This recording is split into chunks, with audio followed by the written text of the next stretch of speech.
ว่าเมืองอีสานแรงสิจุงแขนเพิ่นไปเบิงน้ำของไหลอยู่จนมันสิแรงบอนจังใดไผว่าเมืองอีสานห่างสิผ้ายางดอกไปเบิงวัฒนธรรมก็ยังโจโกมันสิห่างบอนจังใดไผว่าเมืองอีสานเศร้าสิผ้าเจ้าดอกมาเบิงเสียงแค้นดังจนเสียงพิณหาวโดดดงมันสิเศร้าบอนจังใดเรียนท่านผู้มีเกียรติและเคารพรักทุกท่านครับมื้อนี้ผมรู้สึกดีใจหลายที่ได้มายืนอยู่ต่อหน้าทุกท่านณแผ่นดินที่เฮาฮักและหวงแหนถ้ามีผู้ใดมาถามว่าเฮาเป็นคนไสเฮาก็ตอบได้อย่างเต็มปากได้เลยครับเฮานี่แหละครับคนอีสานผมเป็นชาวจังหวัดบึงกาฬจังหวัดหนองไม้ของเฮาเองอำเภอโซวิสัยและหัวใจของผมก็อยู่ที่ตำบลคำแก้วนี่แหละครับความภูมิใจในอีสานบ้านเฮามันบ่ได้เกิดขึ้นมาลอยๆเด้อครับมันเกิดขึ้นมาจากการสะสมสิ่งดีงามมาแต่โดนนาน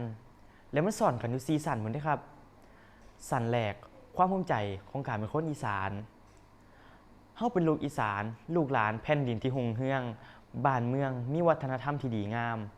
และยังมีอาหารการกินที่แซ่บบ่ว่าสิเป็นอาหารสุกอาหารสดอาหารดิบอาหารสุกก็คือต้มปลาคอใหญ่ใส่ไข่มดแดงอาหารสดก็คือซอยจุและก้อยขมและอาหารดิบก็คือ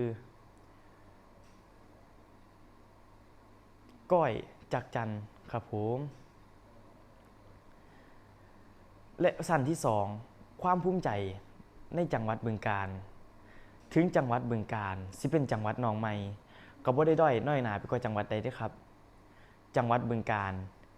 มีภูทอกที่ดังไปฮอดเมืองนอกเมืองนามีหิน3ว่านที่ใหญ่โตมโหฬารแล้วก็ยังมีแม่น้ำโขงเป็นแม่น้ำสายเลือดที่หล่อเลี้ยงชีวิตชาวบึงกาฬนำครับและมียางพาราไว้สร้างอยู่สร้างกินอีกนำครับสั่นที่3ก็คือความภูมิใจในอำเภอโซพิสัยของเฮาที่ว่าหลวงพ่อพระแสนดินแดนน้ำใสหาดหินค่ำไพย่อใหญ่ทาลีชื่ออำเภอเฮาก็บอกอยู่แล้วครับว่าเป็นโซ่ก็คือโซ่ที่คล้องใจพ่อแม่พี่น้องชาวโซพิสัยเป็นอันหนึ่งเดียวแล้วเฮาก็ยังมีหลวงพ่อพระแสนกับเจ้าพ่อพระแสน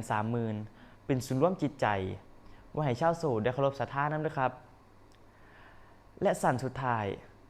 ความภูมิใจในตำบลคำแก้วถึงตำบลคำแก้วเฮา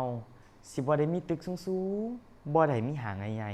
ๆแต่ตำบลคำแก้วก็มีอิหยังที่มีคุณค่ามากกว่านั้นครับ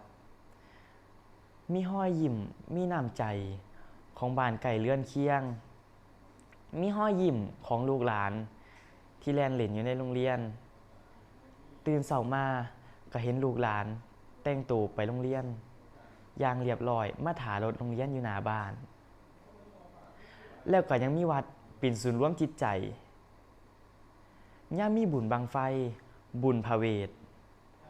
ลูกหลานที่ทำงานอยู่ต่างจังหวัดทำงานอยู่พื้นที่ห่างไกลก็สิร่วมตู่มาเฮ็ดบุญอย่างพร้อมหน้าพร้อมตากันแล้วก็สิมาพร้อมคำทักทายว่าไปไสมากินข้าวละไปเอาละพ่อแม่พี่น้องครับความภูมิใจนี่มันบ่แม่นการลงเจ้าของว่าบ้านเจ้าของดีกว่าไผเด้ครับแต่มันคือการรู้คุณค่าและการรักษาสิ่งดีๆที่พ่อแม่ปู่ย่า